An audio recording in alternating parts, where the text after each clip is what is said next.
Hey, good morning. It is YouTube Sunday with Whole and Complete You, and I have a very special topic to share with you today. So, you've probably heard of the experiments with plants. You've seen them, they've been all over the internet. And this is where they have two plants, and they both have the same amount of soil, water, nutrients, sunlight, all the things that we traditionally believe a plant needs. Now, what they do that's different is they take these two plants, and one of them they surround with words and energy that is positive. They're saying great things to it. You know, you're amazing, you're growing so lovely, I love you, you're fantastic, and all great things that they're saying to them that are positive. Then they have this other plant. And to this plant, who has all the other same basis as the one that is being spoken to with positivity, they do the opposite. They speak words of degradation. They're telling it that it is not worthy. You know, you're ugly, you're disgusting, you're poor. All these things that are not things that are positive. So in the end, what you see when you fast forward to the end of these experiments, you see two plants. This one that was spoken to positively. It is thriving, it's beautiful, it's full, it's disease-free, it's looking amazing. And then you have this other one that was spoken to with the negative words, and it is not thriving. It is looking poorly, it is wilting, it may have gotten disease with like little spots on it, and it's to me a clear confirmation that the words that we are spoken are energy. Everything is energy in this planet. I believe that 100%, and this is one of those experiments that just confirm it for me even more. So what I thought we'd talk about today is just that. So that your words that you're hearing from other people, what we hear and we surround ourselves with, and then obviously and very importantly, what our inner dialogue is, what we're saying to ourselves, how much this affects our lives and the outcome of our lives, where it gives us an advantage or a disempowerment. So it has the ability to hurt you or empower you to live your greatest life. So I thought I'd share something personal with you today. And I suppose in a way that I have done an experiment with plants, very similar to these experiments that I was speaking about before, but not on purpose. This has just kind of happened, and then when I was starting to hear about all these other things, I said, oh my goodness, I was kind of, having this happen the whole time and I didn't even realize it. So where I wanted to go with this is all of my adulthood that I've, lived on my own as we grow up and we live on our own, I have tried to have plants, indoor plants, not my outdoor plants, but my indoor plants, and none of them have survived. I have killed like everyone, and I watered them, I gave them the proper soil, I put nutrients in it that they needed, and all of the stuff that a plant is supposed to have.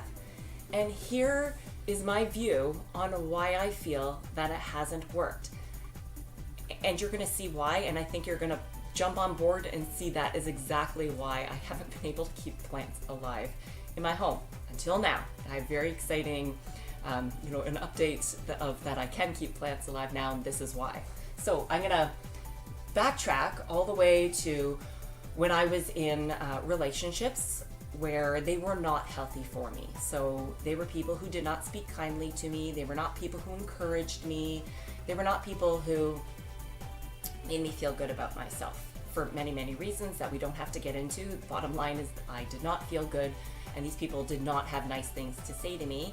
In turn, my plants were listening. My plants were with me, and they heard all of these things. They felt the energy, the vibration, the frequency that was in those relationships, and they all died. All of my plants, they died. It didn't matter what I did. I kept going to buy new plants. I watered them. I got extra nutrients to try to make these plants survive. I couldn't figure out why on earth these plants were not surviving. To this day, I firmly believe that it had to do with the environment and the energy that I surrounded myself in. I tried, when I would not be with these people, I would try, saging, taking all of the energy out that was negative and starting brand new, but it never worked.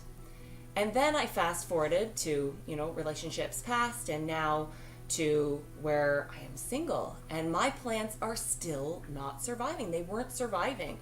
I, had saged, had thought all of the negative energy was gone, but here's why it wasn't. I hadn't completely gotten over all those things, so I was still carrying around a negative energy and vibration with me of feeling like the victim. And furthermore, to go with that, the inner dialogue.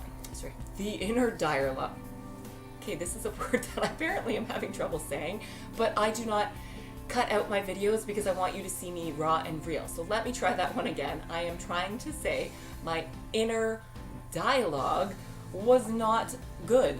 I did not feel good about myself. I was not saying good things about myself. I was saying that I wasn't good enough, that I didn't deserve the things that I wanted in my life, that I was no good, that I was ugly, that I didn't like this about myself. I didn't like, that I was starting to look older. I didn't like whatever it may be. We don't need to fill in on the negative things because that's not what we're focusing on here. But that was the energy that I was putting out to the world and in turn to my plants. And my plants still all died. None of them were alive. So now we're fast forwarding to the present. And obviously the present isn't just today, it's been the last, whatever amount of time that I have a plant that is living. Actually, I have two, but I have one that I would really like to share with you because this plant came to me, and it is an aloe plant. It was teeny tiny, and I was beginning, and I had already begun to start to love myself and learn to say good things about myself, despite that at that time I still wasn't feeling all that great about myself, but I started by saying them.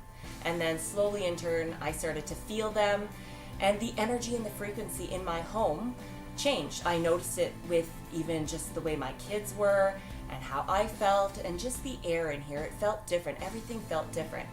And now I would like to show you what happens when you speak good to yourself.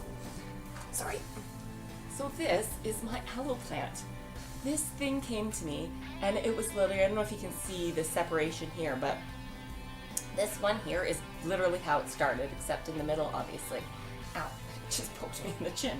So this thing started so little, and I came and I spoke positively to this every day, and I still do. So it wasn't only just the environment that I was filling this plant with, but I literally would come and I would, gently touch the leaves every morning. I still do it, and I say, "Thank you, plant, you're so beautiful. Thank you for giving me oxygen in this home, and for filling my space with a positive vibration and energy."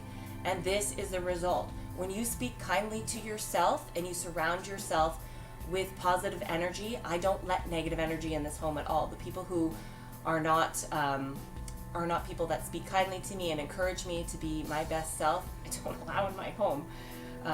It is so important to allow only the positive into your life and push out the negative. And this is a result of that. And I'm so excited to share the next little bit with you. Here we go. I'm sure you're familiar with the saying that goes, "Sticks and stones may break my bones, but words can never hurt me." I'm here to tell you that that is a complete, utter lie. That is so not true. It is not true, and it's not something that we should ever be teaching our children, and it's not something that we should be condoning for our own lives. Words hurt. They do matter. They have the ability to make you feel awful. You can heal a lot better from a broken bone than you can from a damaged inner self-image, how you view yourself. When you feel awful, it isn't as simple as sticking a Band-Aid on. There's a lot of work that goes into it. So why not start with changing what you're allowing into your life and what you're hearing? Why don't we start to say kind words to people? Let's teach our children right from the beginning that it's not okay to say mean things to other people. If, there's another saying actually. My parents used to say it to me, and I do truly believe in this one. If you have nothing nice to say, don't say anything at all. Please, please don't. Save your negativity.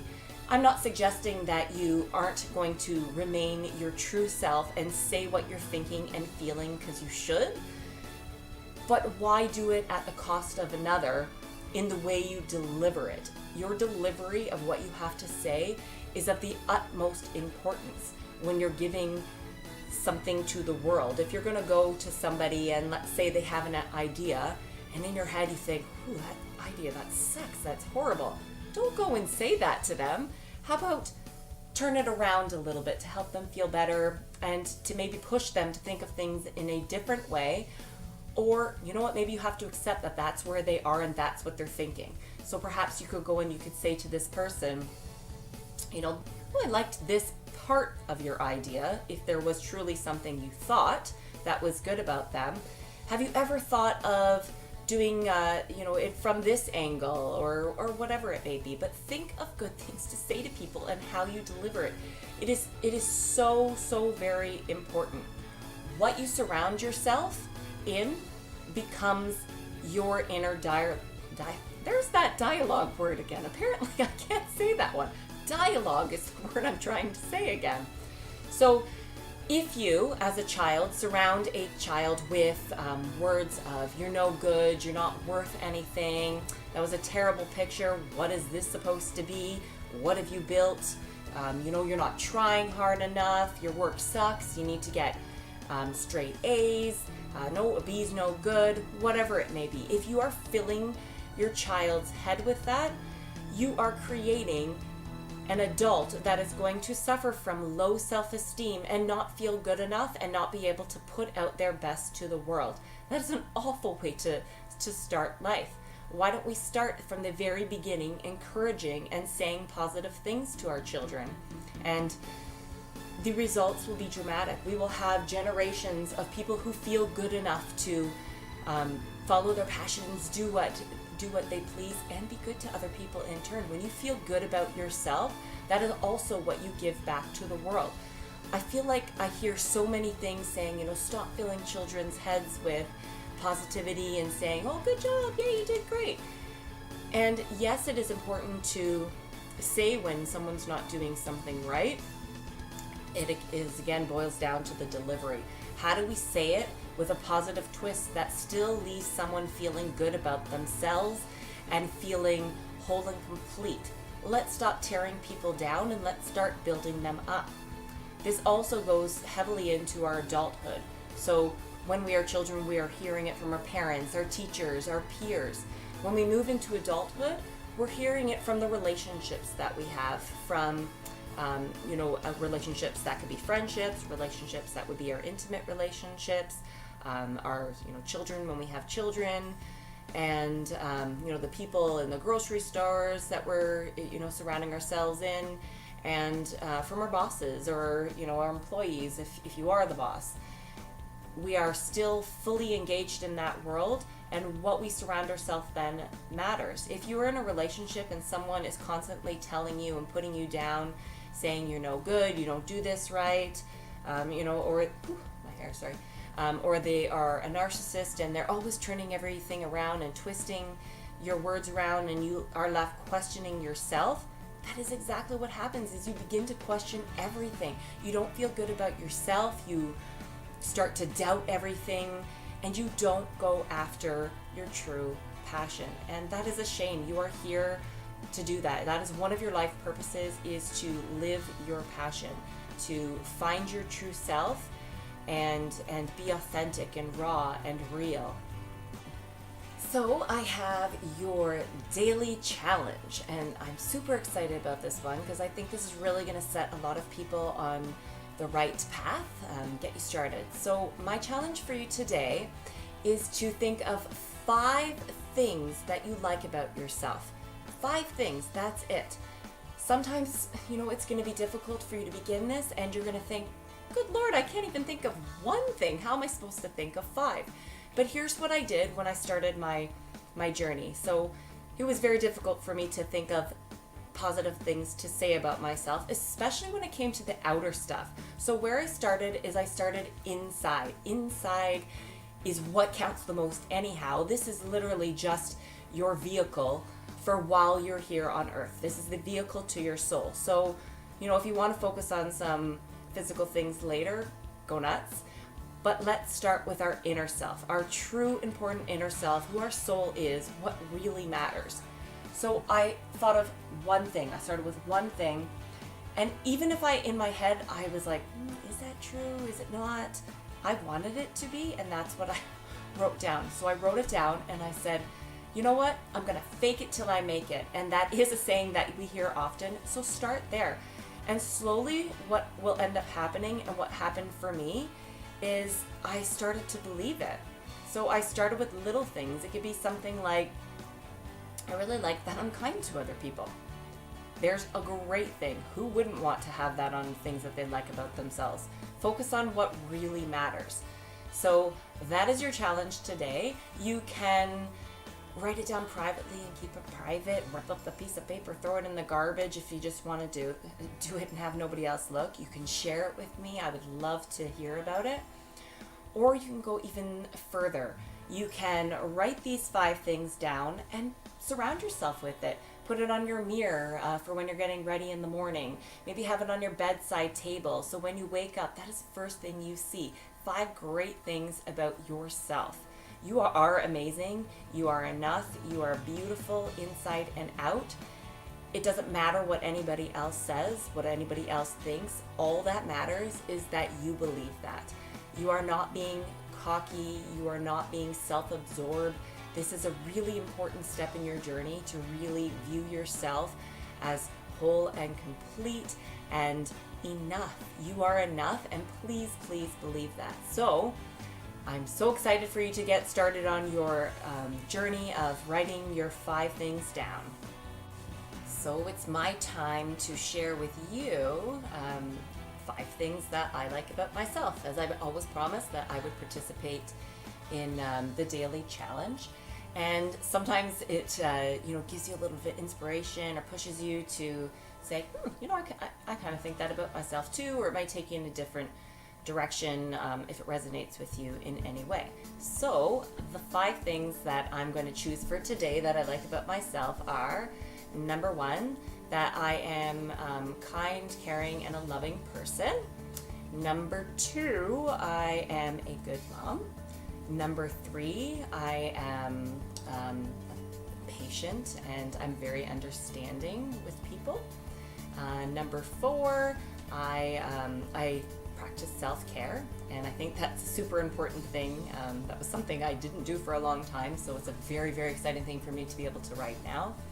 And number 5 is that I am passionate about helping others and giving value to others and to the world. So when we think of our life and our reality, our current situation, there's a little something that I like to, a perspective that I like, that I find keeps me on track and keeps me in check with myself. So it says, our life and our reality is a reflection of our vibration. And our vibration is created by how we think, act, and feel. And there you have your life. That is your life. We always get a reflection of what we believe to be true back to us. So whatever it is that we believe to be true is true, and that is a reflection that is given back to us. So you're allowed to believe one thing and I'm allowed to believe another, and that in turn ends up being our reality.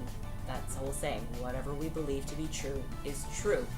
Whether or not the entire world believes that or not, there is not one global thing that all of society will say, this is what we believe to be true, because we all have different beliefs. But what remains is that whatever we believe to be true is true for us, and that will be reflected back to ourselves.